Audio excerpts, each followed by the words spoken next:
पहले भी कहा फिर कहता हूं कि पश्चिम से इस बार भारतीय जनता पार्टी का सफाया होने जा रहा है और इसलिए भी हो रहा है कि जिन किसानों को इन्होंने धोखा दिया है, कहने को कह रहे थे आय दोगुनी होगी, लेकिन एमएसपी भी नहीं दे पा रही सरकार।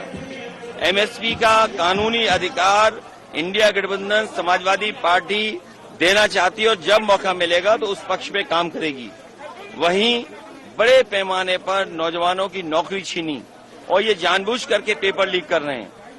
उत्तर प्रदेश में बीजेपी की सरकार है, जहां से पेपर लीक हो रहा वहां बीजेपी की सरकार है। जब इतना सुरक्षा का इंतजाम किया इन्होंने, उसके बाद आखिरकार क्यों पेपर लीक हो रहे हैं? और जब पहली बार पेपर लीक हुए उसी समय सरकार क्यों सावधान नहीं हुई? सरकार जानबूझ करके पेपर लीक इसलिए करा रही है क्योंकि वो आरक्षण नहीं देना चाहती, वो सरकार नौकरी नहीं देना चाहती। और इनके पास बताने को क्या है? बड़े बड़े होर्डिंग लगाए हैं, कहने को डबल इंजन है, लेकिन दूसरा चेहरा होर्डिंग पे नहीं आ पा रहा है, दूसरा चेहरा गायब है और जनता वोट डाल के जो एक चेहरा बचा है उसको भी गायब करेगी। नगीना लोकसभा में आप जीतने के बाद क्या नगीना लोकसभा को जीतने के बाद क्या नगीना लोकसभा और बिजनौर, इस लोकसभा के अंदर और जिले के विकास के लिए जो भी होगा वो समाजवादी लोग करेंगे। दूसरा मैं आपको बताना चाहता हूं, आज इस जिले में अगर एम्बुलेंस चल रही है तो समाजवादियों की देन है। 100 नंबर जो आज 112 है, अगर पुलिस के पास इस तरह की गाड़ियों का इंतजाम अगर किसी ने किया तो समाजवादियों ने किया।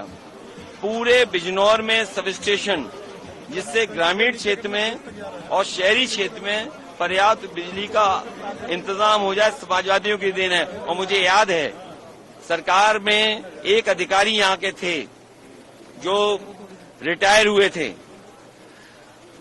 पीडब्ल्यूडी के, वो यहीं के रहने वाले थे। उन्होंने कहा कि मेडिकल कॉलेज बनना चाहिए। ये जो आज मेडिकल कॉलेज बन रहा है, इसकी शुरुआत अगर किसी ने की थी तो समाजवादियों ने की थी। केवल बीजेपी ने जिस तरीके से 100 का 112 किया है, उसी तरीके से केवल जगह बदल दी उन्होंने। नगीना लोकसभा के प्रत्याशी पूर्व जज मनोज कुमार खुले मन से दावा कर रहे हैं कि नगीना लोकसभा पर जीत दर्ज करने के बाद मेडिकल कॉलेज महिलाओं के लिए अच्छी संस्थान है और वो कर रहे हैं, जरूरी है मिले, तो और इससे बेहतर सुविधाएं देने का काम समाजवादी लोग करेंगे। तो आप उनका साथ देंगे इस काम? मैं साथ नहीं, मैं काम करके दिखाऊंगा। इसीलिए मैंने आपको उदाहरण के लिए दिया। अगर कागजों को पलटोगे तो सबसे ज्यादा सब स्टेशन किसी ने बनाए तो समाजवादियों ने बनाए। एक समय ऐसा था, थाने में पुलिस को डीजल पेट्रोल भी नहीं मिलता था। वो जो फरियादी आता था उससे वसूल करके गाड़ियां चलाते थे। बजट दे करके, गाड़ियां दे करके पुलिस को रिस्पांस सिस्टम अगर किसी ने दिया, समाजवादियों ने दिया। पूरे बिजनौर में हजारों ऐसे बच्चे होंगे जिन्हें लैपटॉप मिले हैं और उन लैपटॉप से अपने आप कुछ न कुछ करने लगे। जो अभी बिल गेट्स आए थे और प्रधानमंत्री जी जो बात कर रहे थे डिजिटल डिवाइड को लेकर के, तो डिजिटल डिवाइड कैसे खत्म हो, उसके लिए अगर किसी ने काम किया था तो समाजवादी पार्टी ने यहाँ पर लैपटॉप बांटे। वो आज भी चल रहे होंगे। बीजेपी के जो दिए गए हैं स्मार्टफोन, आप उंगली घिसते रहिए, थक जाओगे, तब जाकर के थोड़ा बहुत चलता है। आपकी बात 400 पार, क्या कहना है आपका? 400 हार इस बार उन्हीं की होने जा रही है। 400 पार नहीं, 400 हार।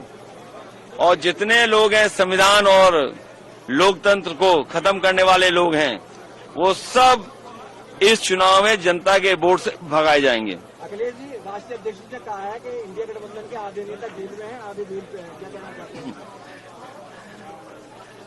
भारतीय जनता पार्टी ने अपने दल को भ्रष्टाचारियों का गोदाम बना लिया है। भारतीय जनता पार्टी ने भ्रष्टाचारियों के लिए अपना दल गोदाम बना लिया है। जितने भी भ्रष्टाचारी हैं अब सब भारतीय जनता पार्टी में। क्या आपने इलेक्टोरल बॉन्ड का नहीं देखा कि किस तरीके से भारतीय जनता पार्टी का बैंड बज गया? सच नहीं बोल पा रहे हैं। हजारों करोड़ कोई चंदा देता है, ईडी सीबीआई इनकम टैक्स से वसूली हुई है और ये बात तो सामने आ गई है। ये सरकार संस्थाओं से खिलवाड़ कर रही है और याद रखना, संस्थाएं कमजोर होंगी तो लोकतंत्र कमजोर होगा। और ये संस्थाओं में जो मनमानी कर रहे हैं उसी का परिणाम है कि आज लोकतंत्र कमजोर होता जा रहा है। इन संस्थाओं को बचाना है, लोकतंत्र को बचाना